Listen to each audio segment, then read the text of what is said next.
Alright, so you join me in Monmouthshire again today, out on the Tiger 850 Sport. So the engine is mechanically the same. It's electronically detuned by about 10 horsepower and 5 newton meters of peak torque, but still punchy enough, 85-ish horsepower. Still got Brembo stylemas, braided hoses all the way up and to the rear, and you get a radial master cylinder as well. Not the Brembo one, I think, off the Tiger 900s, but still good. Marzocchi fork, non-adjustable, as you'll see.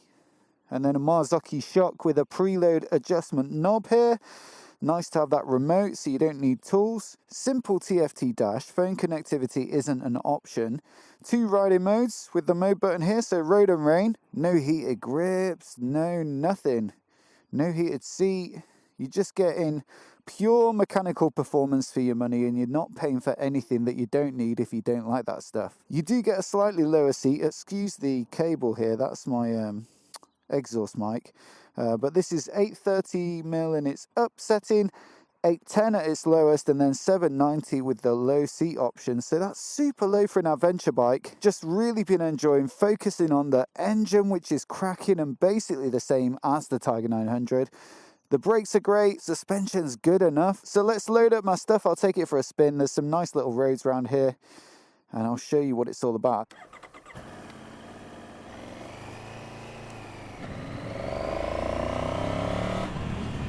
Yeah, there's some interesting little places down here. Some little houses along this river that runs along one of the valleys that then goes into where the River Wye is. As you can tell, I'm out in the same area that I'm always out in, but there's just so many good little roads and places to film. And I thought with the Tiger 850 Sport, because I was just filming a comparison with the Tiger 900, it'd be nice to go back to the same spot. But yeah, after I finished my Tiger 900 video last time, I came down this way and I just thought it was such an interesting little route.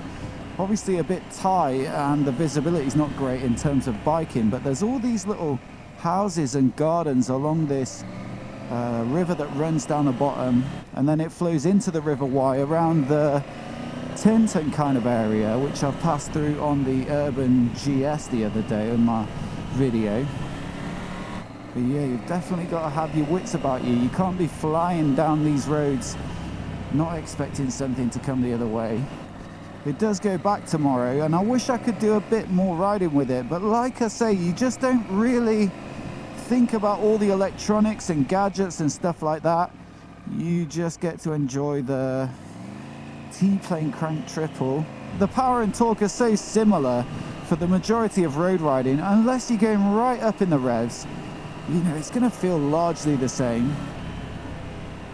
And look, the Tiger 900 Rally Pro I borrowed the other day with all the gadgets was great for long distance riding. It's so nice to have heated seats, nav built in, heated grips. Which way did I go last time? I think it was this way. Just to take the sting out of those long cold rides. See, look at this, there's a stream down there, and then the houses on this side, and then a garden and a veg patch.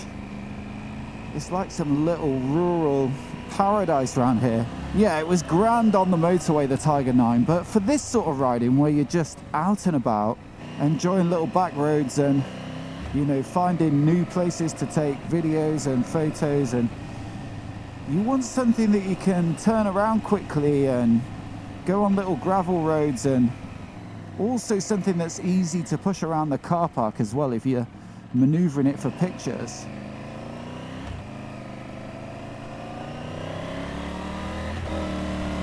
Sounds so good as well, doesn't it? But yeah, without all the extra stuff on it, this bike is, you know, it feels a lot more manageable.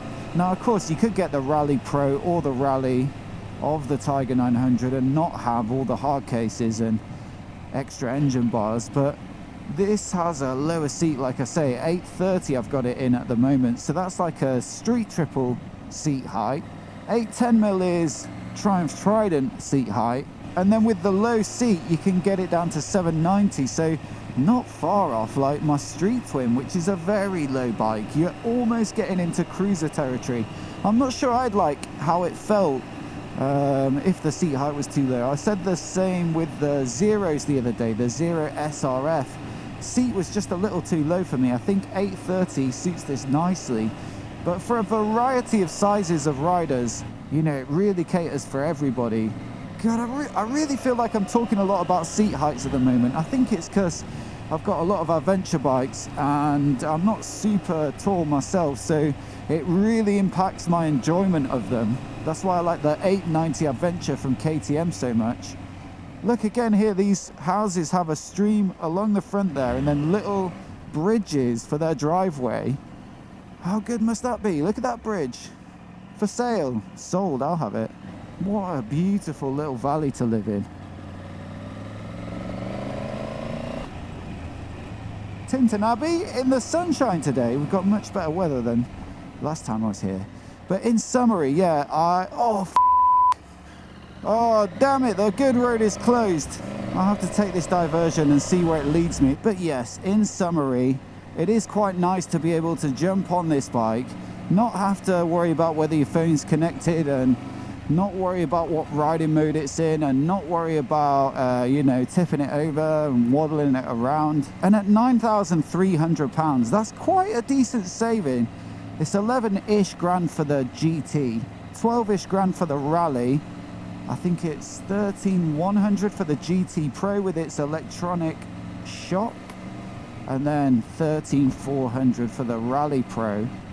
So what, like 4 grand cheaper than the top spec Rally Pro? And realistically, like, am I gonna send it flying off any big jumps or do the Dakar Rally? I doubt it. I might do like a gentle bit of gravel, and that's about it. Oh, here we go. Oh, well, this is an adventure for both you and I. Hopefully we see something interesting. I hope you're getting that airbox and exhaust note. It really does sound fantastic, this bike. As for how it compares to the 890 Adventure that I talked about, because in some ways, you know, those are similar bikes as well. You know, that's the bottom of their middleweight adventure lineup as well, and the suspension's non-adjustable and it has a lowish seat as well, so I think that's 850 in the high position, 830 in the low. So of course it's meant to have more of a street bias and also be a bit more accessible in the seat height. The KTM 890 Adventure R is pretty tall at 880mm, and then the Rally version, I mean, that's like super premium. Nobody's probably going to bother with that one unless they're well serious, but that's over 900mm. So yeah, the 890 Adventure is like the everyday adventure bike, and that's essentially what you've got here. But they're about 2 grand apart, or 1,700 quid, so it's just under 11 grand for the 890 Adventure in that base spec. Which one would I go for? I think I'd go for the... Oh, look at this. Wow. I'm going to have to remember that car park for future filmings. Whitestone. Whitestone. Whitestone. Remember that.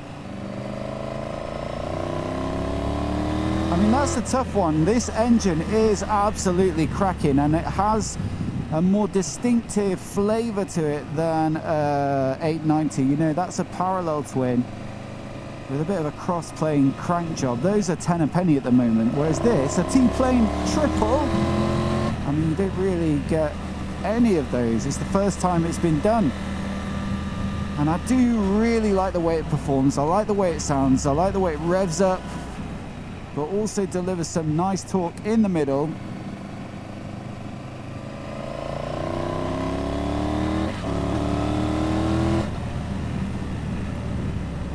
And then you've got the Brembo Stylemas on this, although I wouldn't say that the brakes feel like ridiculously good compared to the KTM. In fact, those KTM own branded brakes are very decent.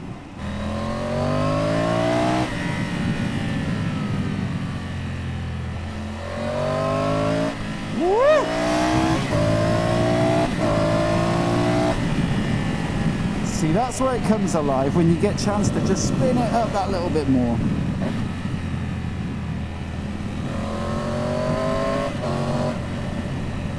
But yeah, the KTM, it does have the lean sensitive rider aids. It does have that low slung fuel tank, which makes it super stable.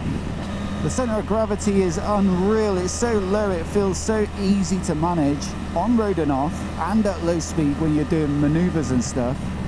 So yeah, that's a great bike, and I think that basically, you know, that sums it up for me. If I was off-roading, I think I'd go for the 890, but honestly, there's not that much of it you can do even around South Wales here.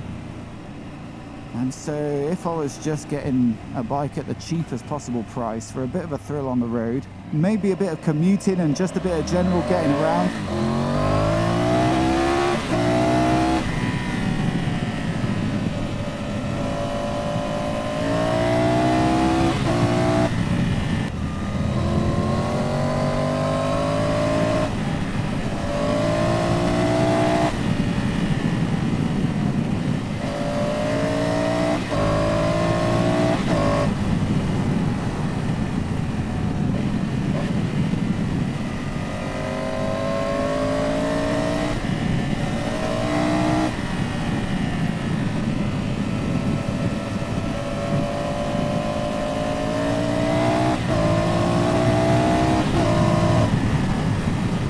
it's just one of those bikes that's like pretty good at everything. It's not flashy. The finish isn't necessarily like super premium. There's no silly electronics or anything. It's just like a solid choice. Let me know which you think looks good though, down in the comments.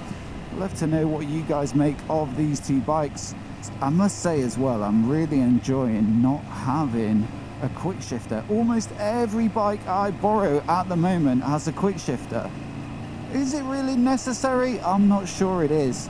Unless you're really pushing it, especially when you're on the brakes and you can't blip the throttle as you downshift, so you're really starting to push the bike. They make sense then, and they are, you know, a lot of fun and satisfying to ride on, like little naked bikes and stuff like that. But for an adventure bike, I got a 1250 GS the other day and it had one.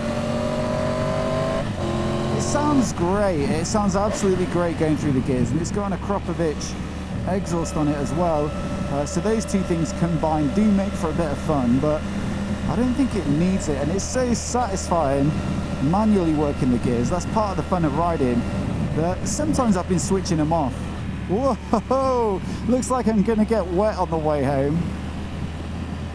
There's a few patches of misery in the sky.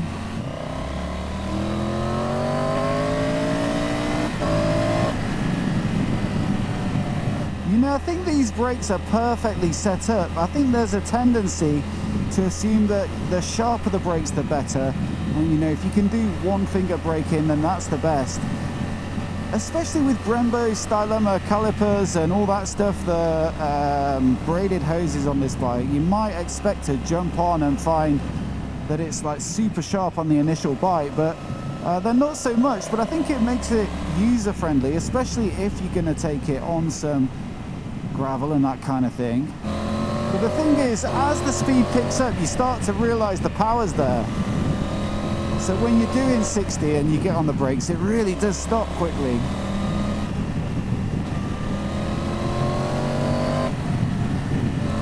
Oh gosh, here comes the rain. I'll leave the cameras rolling and you can witness this, but this is going to be miserable, isn't it? As I've, you know, taken this up full time, I've started to realize that this is one of the most challenging things, is that you can plan to go out filming for a day and all manner of things can happen to prevent that from coming off. Rain being the main one, but also wind if you're making a video and the audio is terrible because the wind's blowing in your face, especially if it's more of a like formal piece to camera, then that's a nightmare. The cold weather, you know, these like random cold snaps we keep having as well, those are a pain. But even like people as well, you know, people always pull up next to me when I'm trying to film something, which is there, obviously they're right, in a public car park. But people will park right next to you and then they'll just stand there and look at you. And stay there for 5 minutes and you don't really feel like filming while they're doing that. Oh my gosh, I'm gonna get soaked. Feels like I want to go that way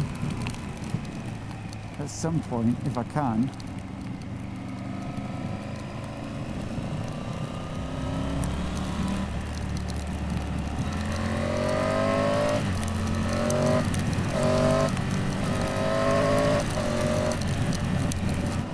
actually getting pelted with hailstones now. It was like 14 degrees when I set off this morning.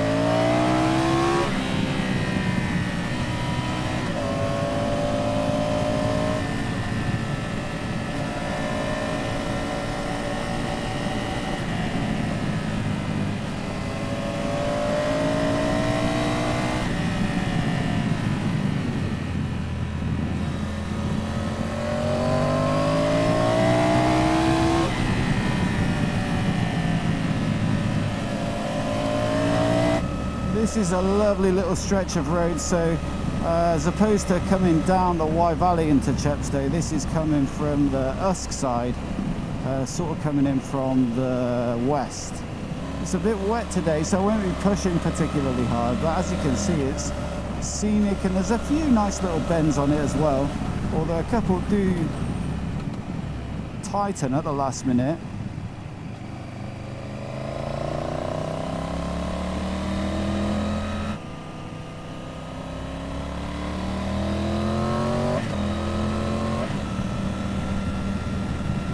But anyway, a lovely little ride today, despite the weather, and a good chance to enjoy the Tiger before it goes back.